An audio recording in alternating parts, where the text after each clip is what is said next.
우리 함께 보실 하나님의 말씀은 신약 성경 에베소서 6장 17절 한 절 말씀입니다. 구원의 투구와 성령의 검, 곧 하나님의 말씀을 가지라. 아멘. 예. 오늘은 하나님의 전신 갑주 중 5번째입니다. 우리 한번 따라서 해보십시다. 구원의 투구. 우리가 익히 알다시피 투구는 병사의 머리를 보호하는 중요한 갑주죠. 갖춰야 할 필수 장비입니다. 오늘날 군인들이 쓰는 철모 혹은 방탄 헬멧에 해당한다고 하겠습니다. 당시 이 로마 병사들이 썼던 투구는 아주 단단한 가죽 위에다가 금속을 입힌 것이었거나 아니면 아예 처음부터 재질 자체를 그 청동이나 이 철 같은 아주 튼튼한 금속으로 만들었습니다. 이렇게 무거운 금속으로 만들었을 때는 그 안에다가 스폰지나 투구의 내면에다가 이 스폰지나 혹은 그 천 같은 안감을 대어서 그 무게를 견딜만 하게 그렇게 만들었어요. 투구는 머리만 보호하는 게 아니라 목과 또 어깨까지도 보호할 수 있도록 만드는 것이 대부분이었다고 해요. 어떤 경우는 얼굴까지도 보호할 수 있게 이렇게 뭐죠? 이 경첩 같은 것으로 면갑을 달아가지고 필요할 때는 딱 이렇게 해서 얼굴 앞면도 보호할 수 있도록 해주는 것이 투구였습니다. 그리고 약간 멋있어 보이게 할 수 있도록 하기 위해서 투구 위에 깃털을 붙이거나 혹은 위로 튀어나온 장식 같은 것을 보통 붙였습니다. 아무튼 투구는 매우 단단하게 제작이 되어서 웬만한 것으로는 도끼나 망치 같은 것으로 내리 찍지 않는 한은 뚫을 수가 없었다고 합니다. 오늘 본문에서 사도 바울은 영적인 전투 가운데 있는 우리 믿음의 자녀들은 구원의 투구를 써야 한다고 그렇게 말씀하고 있죠. 그러니까 투구는 투구인데 무슨 투구라고요? 구원의 투구입니다. 구원의 투구라. 그러면 우리가 당연히 이제 확인해 봐야 될 것이 이 구원이 무슨 구원을 가리키는 것인가 하는 것입니다. 여기서 잠깐 제가 구원과 관련된 3가지 시제를 우리가 알아야 되겠습니다. 과거, 현재, 그리고 미래입니다. 우리가 사용하는 것은 주로 과거, 이미 받은 구원입니다. 그런데 성경에서는 3가지 시제가 모두 사용되고 있고 이 에베소서를 기록한 사도 바울 자신도 보면은 그의 서신서들에서 이런 구원을 언급할 때 3가지 시제를 자유롭게 넘나들고 있는 걸 볼 수가 있어요. 그러니까는 그분의 생각 속에서는 모든 이 3가지 시제가 함께 있었다는 것이지요. 성경이 정말 이 3가지 시제의 구원에 대해서 말씀하고 있는지 잠깐 확인해 보도록 하십시다. 첫 번째는 과거죠. 현재 완료라고 해도 될 것입니다. 이미 받은 구원이에요. 자, 우리 에베소서 앞쪽 다시 가보겠습니다. 2장으로 잠깐 가보겠습니다. 2장 5절 말씀 보십시다. 2장 5절 말씀.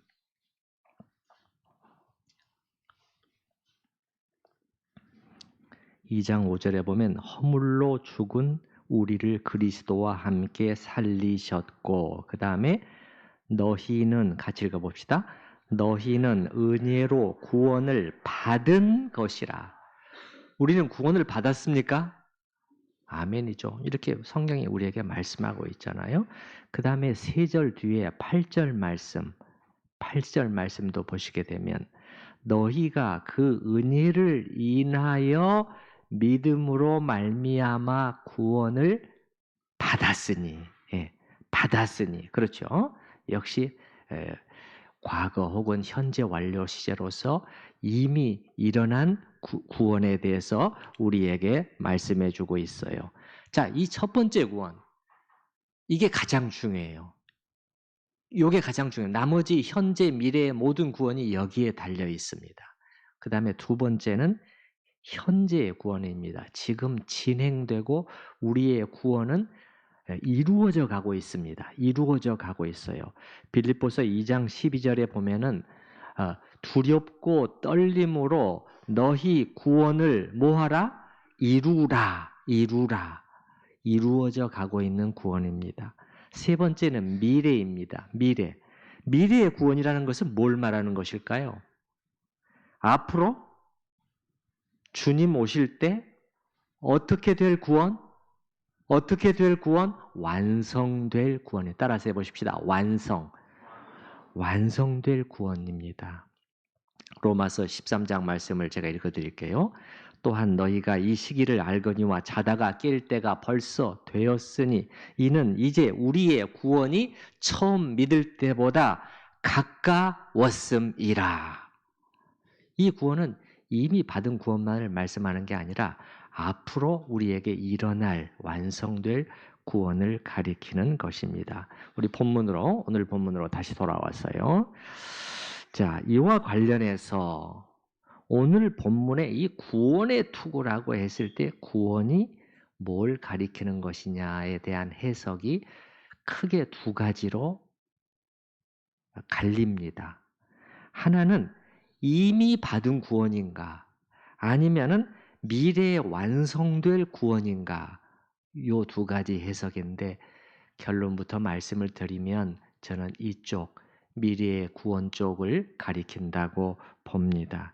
그런데 주석들을 읽어보게 되면은 찰스 하지를 비롯해서 상당수의 학자들이 어떻게 보면 더 많은 그 성경 신학자들이 요쪽 이미 받은 구원 쪽으로 해석을 하고 있어요. 이 해석에 따르면 구원의 투구를 쓴다는 것은 뭘 말하는 거냐면 우리가 구원 받았음이 분명하다는 이 사실. 그러므로 그리스도 안에 있는 하나님의 사랑에서 아무것도 우리를 끊어낼 수 없다는 이 사실에 대한 확신을 가지는 것, 그게 구원의 투구를 쓰는 것이다. 이렇게 해석을 해요. 이 해석도 틀린 것이라고 할 수는 없지만 그러나 저는 오늘 본문 17절에서 사도가 염두에 두고 있는 것은 이미 받은 구원이라기보다는 미래의 구원 쪽이라고 생각해요. 이렇게 보는 이유는 두 가지인데요. 첫 번째는 뭐냐면 이미 받은 구원에 대해서는 우리가 전신갑주 앞에서 지금 4개까지 했고 오늘이 5번째인데 4번 하면서 거기서 사실 이미 나왔어요. 여러분 잠깐 훑어보시기 바랍니다. 이미 받은 구원과 관련해서는 사실은 이미 나왔단 말이에요. 그게 14절에 뭘까요? 14절에 의의 호심경이에요. 의의 호심경. 이 의는 신학적인 용어로 하면은 칭이라고 그러죠. 칭이에요. 호심경. 그러니까 뭐죠? 우리가 이미 그리스도 안에서 의롭다 하심을 받았고 그러므로 아무도 우리를 정죄하거나 참소하거나 하나님의 사랑으로부터 끊어낼 자가 없다. 요거 아닙니까? 이게 사실상 뭐예요? 우리가 이미 받은 구원을 가리키고 있다고 할 수가 있어요. 그래서 사도는 이 뒤에 17절에 와서는 구원을 말할 때 그 측면보다는 다른 측면, 앞으로 완성될 그 구원의 측면을 생각하고 있다고 보는 것이 더 타당합니다. 두 번째 이유는 신약 성경에서 또 한 번 이 표현이 나오거든요. 구원의 투구라는 표현이 데살로니가 전서 5장 8절 역시 사도 바울이 쓴 것인데 여기에 보면은 표현이 약간 달라져 있는데 뭐라고 나와 있냐면 구원의 소망의 투구를 쓰자 이렇게 되어 있어요. 구원의 소망의 투구 이렇게 되어 있어요. 그러면 뭐냐면 이거 뭐예요? 소망이잖아요. 소망, 구원의 소망이란 말이에요. 이거는 다가오고 있는 구원을 가리키고 있음이 분명해요. 물론 이 두 번째 이유는 절대적인 이유는 될 수가 없어요. 왜냐하면 사도가 데살로니가 전서에서는 구원의 투구를 이 의미로 쓰고 에베소서에서는 또 다른 의미로 쓰는 것이 얼마든지 가능해요. 그렇기 때문에 이 두 번째 이유는 절대적인 이유는 될 수 없지만 그럼에도 불구하고 사도가 성경에 또 한 번 나오는 구원의 투구에 관한 표현이 구원의 소망의 투구라고 되어 있는 것도 우리가 무시하기는 어렵습니다. 그래서 이 두 가지 이유 때문에 오늘 본문에서 구원의 투구를 쓰자 했을 때 구원은 미래에 완성될 구원에 대한 것으로 보는 게 좋겠어요.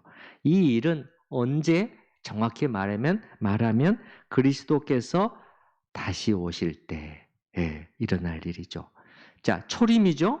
첫 번째 오심이 초림입니다. 두 번째 오심이 재림이죠. 그렇죠? 이 두 오심의 목적이 다릅니다, 여러분.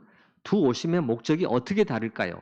히브리서 9장 28절에 보면은 두 오심의 목적에 대해서 아주 정확하게 설명을 해주고 있는데요. 첫 번째 오심은 뭐예요? 이거는 구원의 이 죄의 문제를 해결해 주시기 위함이 아니겠어요? 자기 몸을 대속 제물로 드려서 죄의 문제를 해결해 주시기 위함이죠. 두 번째 오실 때는 죄 문제 해결하기 위해서 오신 거예요? 아니죠. 죄 문제 해결은 끝났습니다, 이제. 믿을 사람은 믿고 안 믿을 사람은 안 믿고 다 이제 끝났습니다. 그럼 뭐예요? 심판주로서 오시는 것입니다. 그래서 자기 사람들을 구원해 주시기 위해서 오신다 이렇게 나와요. 구원해 주시기 위해서 오시는 거예요. 이게 지금 오늘 본문에서 말씀하는 구원이란 말이죠. 제가 히브리서 9장 28절 말씀을 한번 읽어드려 볼 테니까 들어보세요. 이와 같이 그리스도도 많은 사람의 죄를 담당하시려고 단번에 들이신 바 되셨고, 이게 초림이거든요. 그 다음에 재림을 얘기해요. 구원에 이르게 하기 위하여 죄와 상관없이 자기를 바라는 자들에게 두 번째 나타나시리라. 이 뒷문장을 제가 좀 더 쉽게 그리고 정확하게 번역해서 읽어드려 보면 이렇게 돼요.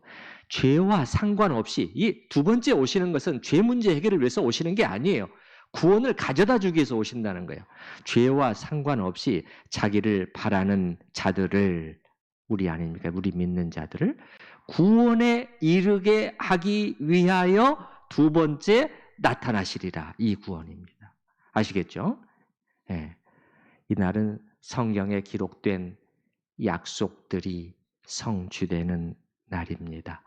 이 날을 사모하며 기다려온 성도들에게는 최고의 기쁨을 안겨주는 환희의 날입니다. 성경에 있는 대로 모든 눈물을 그 눈에서 씻기심에 이 날입니다. 그래서 구원의 투구를 써라. 이 말씀은 뭐냐면 한마디로 완성될 영광스러운 구원에 대한 확실한 소망을 붙들고 나아가라. 이 권면이란 말이에요. 그런데 여러분, 왜 사도는 이 권면을 하고 있을까요? 왜 이 투구를 써야 한다고 말씀하고 있을까요? 로이드 존스 목사는 여기서 지금 고려되고 있는 것은 전쟁으로 치면 국지전들이 아니라는 거예요. 여기저기서 벌어지고 있는 국지전들이 아니라 전쟁 전체라는 거예요. 국지전, 여기저기서 막 전투가 벌어지는데 지금은 전체로서의 전쟁. 왜냐하면 마귀는 우리 그리스도인들이 일부 전투만이 아니라 이 전쟁 자체를 싸움 전체를 포기하고 싶어지게끔 그렇게 만들려고 하는 일이 빈번히 있기 때문입니다. 영적인 전투를 해나가다 보면 때로는 피곤하고 지치고 어떤 때는 권태감이 엄습하고 그래서 싸우고 싶은 의욕이 약해지거나 사라질 수가 있습니다. 로이드 존스 목사는 영국의 문학가인 아서 클라프라는 사람이 쓴 시의 한 대목을 인용하고 있는데요. 아무리 애쓰고 힘써 싸운들 원수는 조금도 물러나지 않고 형세는 하나도 변하지 않으니 싸운들 소용이 없다고 그렇게 말하지 말라. 전쟁이 계속되는데 이런 상태라면 군인들은 얼마나 힘들겠습니까? 아무리 애쓰고 힘써 싸운들 원수는 조금도 물러나지 않고 형세는 하나도 변하지 않고 있다면, 그렇게 보인다면, 그러면 이 싸운들 소용이 없지 않냐. 이런 마음이 들 수가 있는 것이죠. 이렇듯 신자들도 때로는 싸움이 너무 오래가고 투쟁이 끊임없이 계속되므로 더 이상 희망이 없다는 유혹을 받곤 합니다. 그런데 사탄은 이렇게 속삭이면서 우리를 미혹해 오는 것입니다. 기독교는 놀라운 제안을 했지만 너희에게 과연 무엇을 줬는가?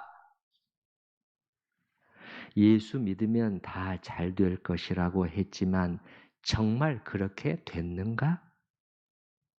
너희는 오히려 각종 시련과 고통과 번민에 둘러싸여 있으며 이 가운데 피곤하고 지겨운 싸움을 이어가고 있다. 잘 생각해 보면 너희가 믿기 전보다 더 안 좋아진 것 같지 않나? 기독교는 너희에게 많은 것을 약속했지만 실제로 무엇을 주고 있단 말인가?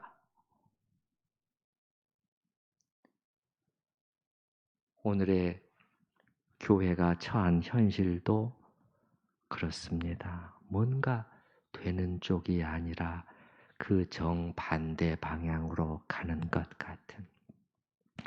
교회를 공격하는 원수는 강력하게 보이는데 하나님의 교회는 이런 가운데 중심을 잡지 못하고 혼란에 빠지고 점점 능력을 잃어가는 것처럼 보입니다.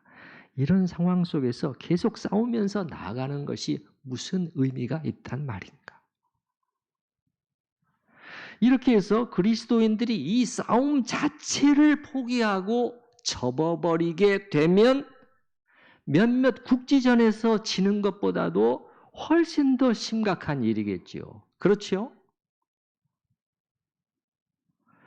오늘 본문을 해석하면서 한 가지 저에게 명쾌하게 다가오지 않았던 점은 뭐였냐면은 사도는 왜 이 구원에 관한 소망을 신체의 머리 부분과 연계시키고 있는가 하는 질문이었는데 이 질문에 대해서는 어떤 주석가도 답을 주지를 못했어요.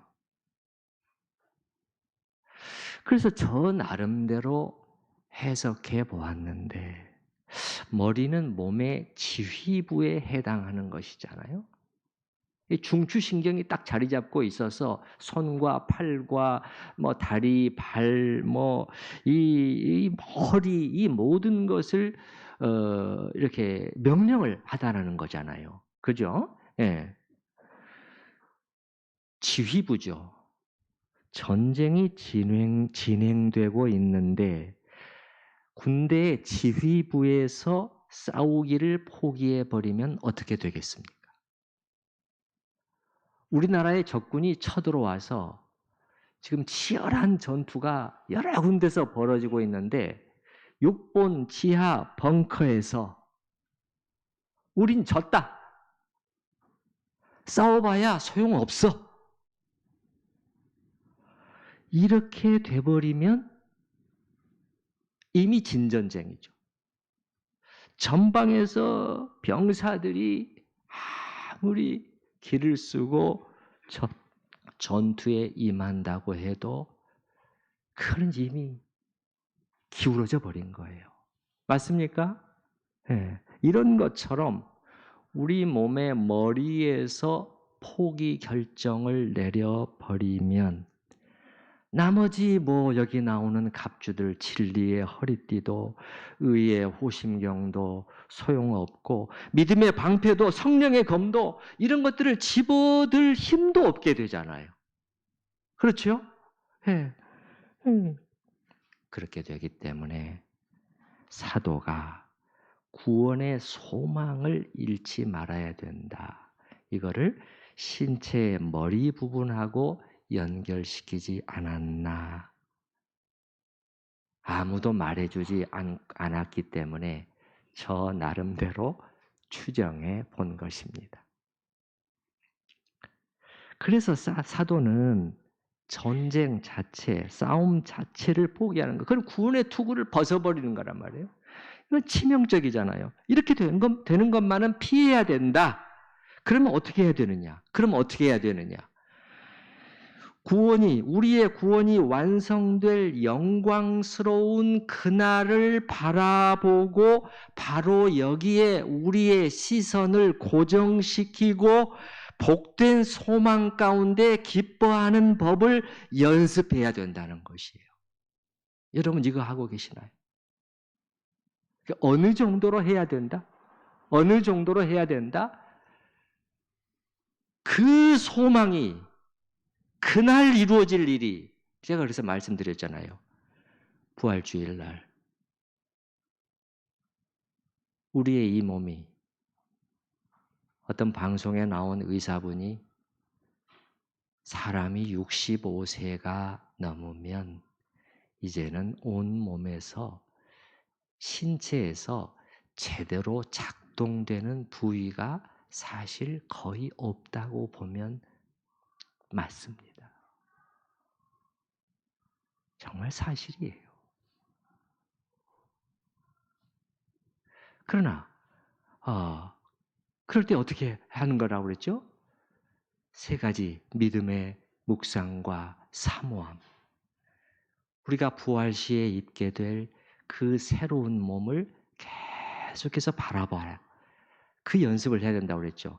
이런 겁니다. 말하자면. 이 구원의 소망이에요. 그래서 그날 성경에 약속된 그 약속들을 이 믿음으로 붙들고 연습하고 끌어오는 거죠. 그러면은 그날에 있을 일이 점점 가까이 다가와서 내 앞에 실제처럼 이 현실보다도 더 실제처럼 다가오고 이 현실을 대체해버릴 정도의 그 비전을 나에게 가져다 주게 된다는 거예요. 이렇게 하라는 것입니다. 이것만이 현재의 이 낙심을 이겨낼 수 있는 길이라는 것입니다. 신약 성경 중에 우리가 히브리서라는 책을 알고 있는데 로이드 존스 목사는 히브리서는 어떻게 보면 그 전체가 여기 나오는 이 한 문구 있잖아요. 구원의 투, 너희가 구원의 투구를 써라 라는 이 한 문구를 길게 확대 해석해 놓은 책이라고도 할 수 있다. 그렇게 말을 하는데 히브리서 편지입니다. 이 편지의 수신인들은 히브리 그리스도인들입니다. 히브리인, 유대인 중에서 예수님을 믿게 된 사람들이었어요. 그들에게 무슨 일이 있었는가? 그들은 잠시 밝은 빛을 보았고 새로운 믿음 안에서 행복했습니다. 그러나 이내 어려움에 부딪히게 되었지요. 동족 유대인들에게서는 배신자로 낙인을 찍히고 유대교를 배신한 사람들이다. 예수 이단에 빠져서 우리 조상들이 지켜온 신앙을 배신한 자들이다. 그리고 또 이방인들로부터도 박해를 받았습니다. 히브리서에 보면은 감옥에 갇히기도 하고 심지어 그들의 소유물을 재산을 빼앗기는 압수당하는 여러분에게 이런 일이 생긴다면 어떻게 되겠습니까? 집을 뺏긴다면, 이런 일들이 일어났는데, 그런데 오랜 시간이 지났음에도 불구하고 상황이 개선될 어떤 기미도 보이지 않았어요. 그들은 피곤하고 지쳤고 모든 여건이 불리하게만 보였습니다. 일부는 완전히 절망해서 유대교로 돌아가는 그런 일도 있었던 것 같습니다. 이런 상황이 말하자면 뭐예요? 모든 전쟁을 해요. 일부 국지전들이 아니라 싸움 자체를 포기하고 싶은 상태입니다. 그래서 이런 상태 속에 있었던 히브리 그리스도인들을 위해서 히브리서가 쓰여지게 되었던 것인데, 히브리서의 저자는 그래서 자꾸 소망을 언급을 하는 것이에요. 구원의, 오늘 우리가 말하는 구원의 소망의 투구잖아요. 그래서 끝까지 소망의 풍성함에 이르러야 합니다. 형제들이여. 제가 읽어드려 볼게요. 6장 11절. 우리가 간절히 원하는 것은 너희 각 사람이 동일한 부지런함을 나타내어 끝까지 소망의 풍성함에 이르러. 그러니까 소망이 어떻게? 점점 더 약해지고 시들어가는 것이 아니라 반대로 어떻게 해요? 더욱 풍성해지도록 해야 된다. 근데 이렇게 되려면 그냥 되는 게 아니고 부지런해요. 영적인 부지런함이에요. 게으름 속에 그냥 아무것도 하지 않고 나태함 속에 빠져 있으면 안 된다는 거예요. 너희 각자가 동일한 부지런함 속에서 이렇게 돼야 된다. 이 부지런함. 또 몇 절 뒤에 또 다시 뭐라고 말씀하냐면은 이는 하나님이 거짓말을 하실 수 없는 이 두 가지 변하지 못할 사실로 말미암아 앞에 있는 또 소망입니다. 소망을 얻으려고 피난처를 찾은 우리에게 큰 안위를 받게 하려 하심이라. 그 다음 절. 우리가 이 소망을 가지고 있는 것은 영혼의 닷 같아서. 영혼의 뭐 같다고요? 닷이라면 닷. 닷이 뭔지 아시죠? 영혼의 닷과도 같다는 거예요, 소망이. 이런 걸 봐도 우리 신앙생활에서 이 소망이라는 것이 완성될 구원에 대한 소망이 이 갖는 무게가 결코 가볍지 않음을 알 수 있습니다. 그리고 주님도 미리 말씀하셨지 않습니까, 여러분? 우리 한번 돌아보십시다. 주님께서 이렇게 말씀하셨나요? 인자가 다시 올 때가 가까울 때 그저 모든 것이 잘 되고 평안하고 너희에게는 만사 오케이일 것이다. 그렇게 말씀하셨나요?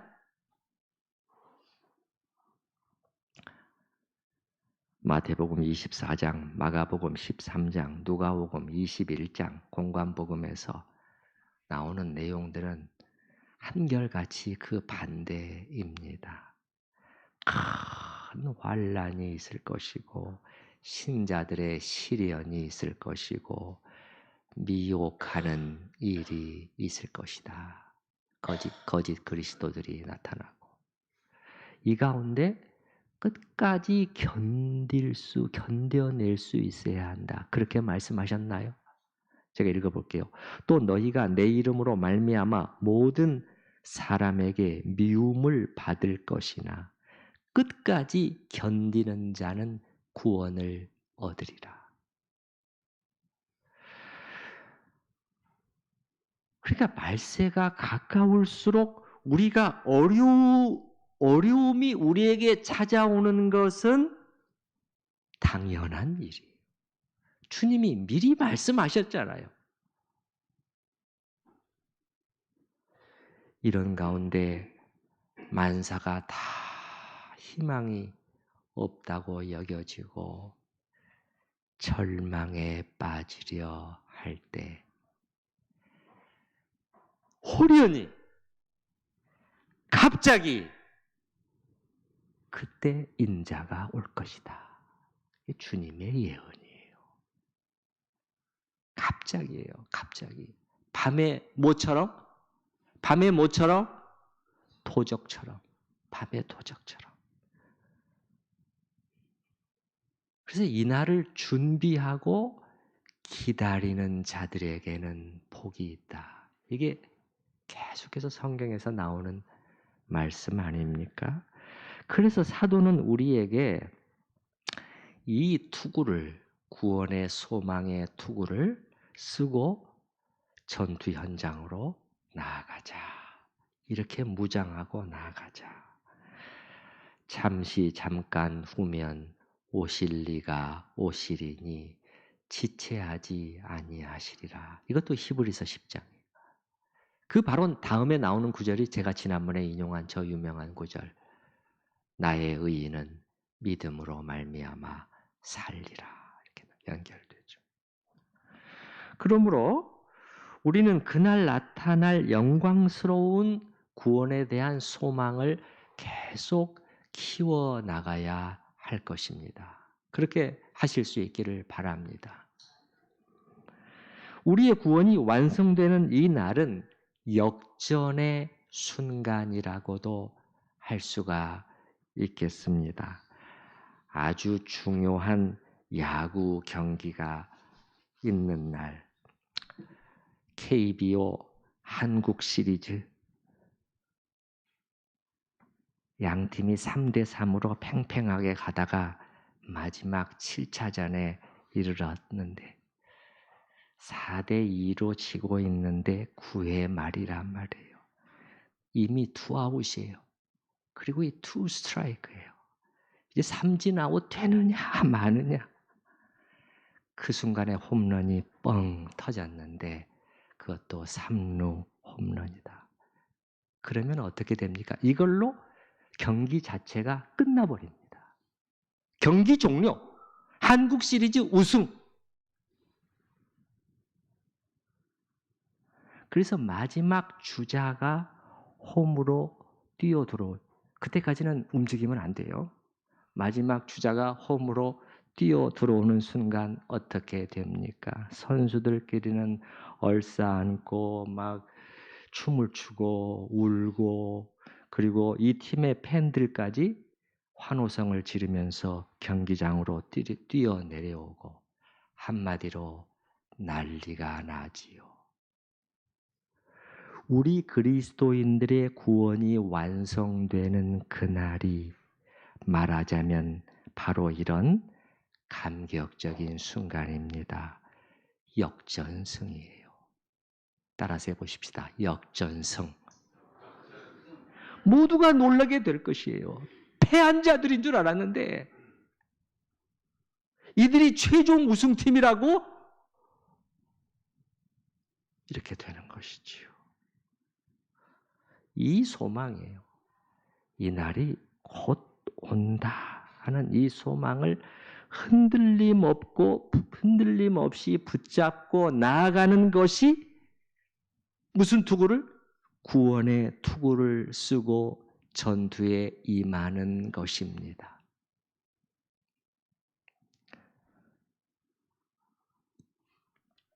로이드 존스 목사는 대관식이라는 표현을 쓰는 것도 봤는데 우리는 대관식을 기다리는 사람들이라는 거예요. 작년 이맘때쯤 영국에서 대관식이 또 있었죠. 70년 만에 있었다. 엘리자베스 여왕의 아들 찰스 3세가 국왕으로 즉위하는 대관식이 있었는데 이렇게 실권이 거의 없는 왕인데도 입헌 군주제의 왕이잖아요. 하나의 상징에 불과하죠. 그런데도 좀 대단했지 않습니까? 전 세계 이목이 집중되고 뉴스로 보도가 되고 많은 나라에서 사절단을 파견하고 국가 원수꾼만 해도 100명이 참여했다고 하고 우리나라는 국가 원수는 아니었지만 국무총리가 참여했지요. 대관식은 아주 엄숙하면서도 웅장하고 대단한 위용을 갖추고 진행이 됐지요. 저도 설교를 준비하면서 모차르트의 대관식 미사라는 곡을 한번 좀 들어보면서 그날의 영광을 그려보기도 했습니다마는 뭐 2부의 대영광송 그런 것들이 글로리아 그런 것도 있고 그렇잖아요. 우리 그리스도인들은 그날의 대관식을 기다리는 사람들이다. 실권은 없이 그냥 왕의 이름, 왕의 자리만 있는 그런 왕이 아닌 진짜 왕의 자리에 나가는 것이에요. 제가 너무 황당한 이야기를 하고 있나요? 그렇게 생각하는 분들은 자신이 하나님의 말씀을 따라서 구원의 투구를 쓰고 있는지 다시 한번 돌아봐야 될 것입니다. 그러면 성경 곳곳에서 우리가 왕노릇하게 될 것이라고 하는 그 말씀들은 다 허당입니까? 고린도전서 4장 8절, 디모데후서 2장 12절, 계시록 5장 10절, 20장 4절, 6절, 계시록 22장 5절, 마지막 22장 5절 말씀만 읽어드리겠습니다. 다시 밤이 없겠고 등불과 햇빛이 쓸데없으니 이는 주 하나님이 그들에게 빛이심이라. 그들이 세세토록 왕노릇 하리로다. 사도 바울도 이제후로는 나를 위하여 의의 면류관이 준비되었다. 면류관이 뭐예요? 크라운이라니까요. 크라운. 왕관이에요. 왕관. 근데 오해하지 않도록 하기 위해서 바로 덧붙이죠. 우리가 사도 바울이니까 이렇게 말하지 않게 하려고 내게만 아니라 또 뭐죠? 주의 나타나심을 사모하는 모든 자에게 보니라. 주의 나타나심을 사모하는 모든 자예요. 오늘 표현에 따르면 뭐죠? 구원의 투구를 쓴 자들입니다. 구원의 투구를 쓴 자들이에요. 우리는 이렇게 구원의 소망의 투구를 쓰고 그날의 대관식을 기다리는 자들입니다. 여러분, 대관식을 앞둔 사람에게 한번 생각해 보세요. 이 땅에서 부러울 것이 있을까요?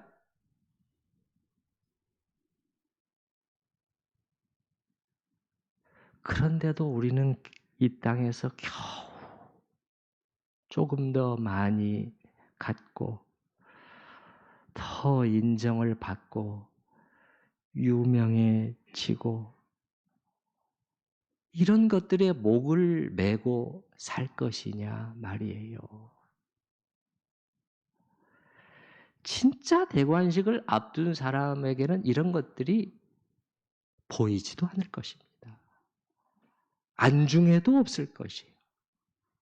여러분, 우리 제발 자부심을 가지고 사십시다. 들은 말씀을 생각을 하면서 같이 기도합니다.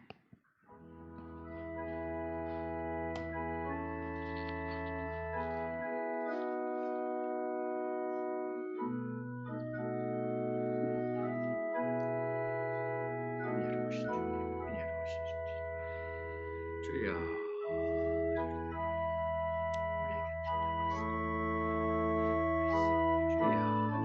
주님, 그리스도인으로서 주여 이것이 얼마나 대단한 일이라는 것을 잊지 않게 하여 주시옵소서. 아버지 하나님 소리 투구를 씁니다.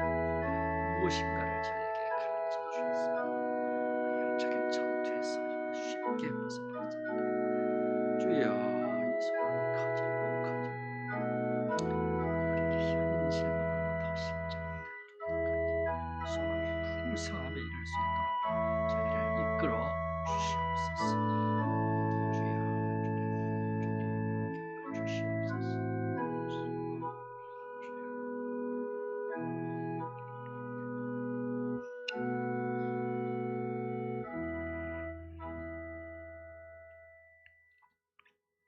싸움은 길어지고 그런데도 뭔가 확실한 것, 보이는 것, 만져지는 것이 없을 때 지칠 수 있고 이런 지겨운 싸움을 계속하는 것이 무슨 의미가 있단 말인가 하는 회의감에 빠질 수도 있습니다. 사도는 이를 이겨낼 수 있는 유일한 방법은 구원의 소망에 투구, 우리의 구원이 완성되는 그날에 대한 복된 소망으로 우리 마음을 채우는 것이라고 가르쳐 주고 있습니다. 그것이 우리 앞에 부쩍 다가와서 이 현실보다도 더 실제가 될 정도로 소망의 풍성함에 이르라고 권하고 있습니다. 주여, 역전승의 그날이 눈앞에 다가왔는데 저희 삶에 어떤 시련이 있다 할지라도 이 소망을 붙잡고 끝까지 전진하게 하여 주시옵소서. 왕의 자리에 나가는 대관식을 기다리는 자들이라면 이에 걸맞게 이 땅에서 어떤 자세와 마음으로 사는 것이 마땅한지 돌아보고 그리스도인이라는 이 이름이 가지는 그것이 얼마나 놀라운지 신앙의 자부심 속에 살아가게 하여 주시옵소서. 예수님의 이름으로 기도하옵나이다. 아멘. 찬송가 360장 1절을 건너뛰고 2절, 3절만 같이 찬양하십니다.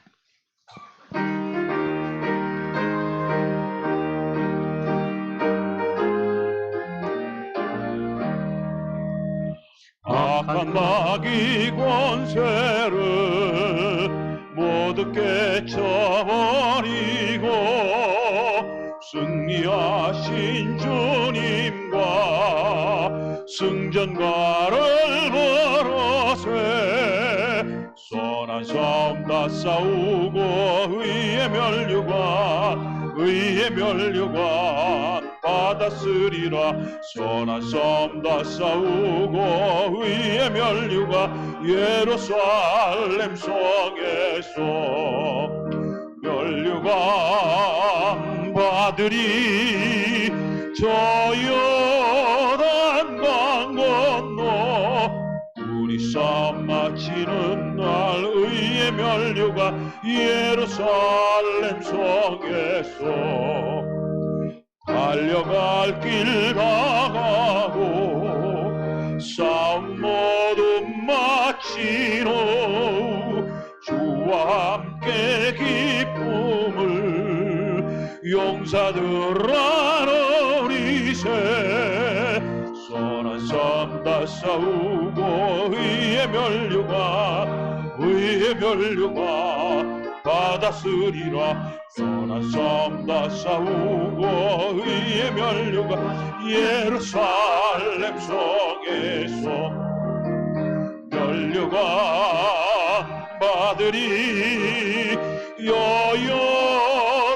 요단강 건너 선한 싸움 마치는 날 의의 면류관 예루살렘 성에서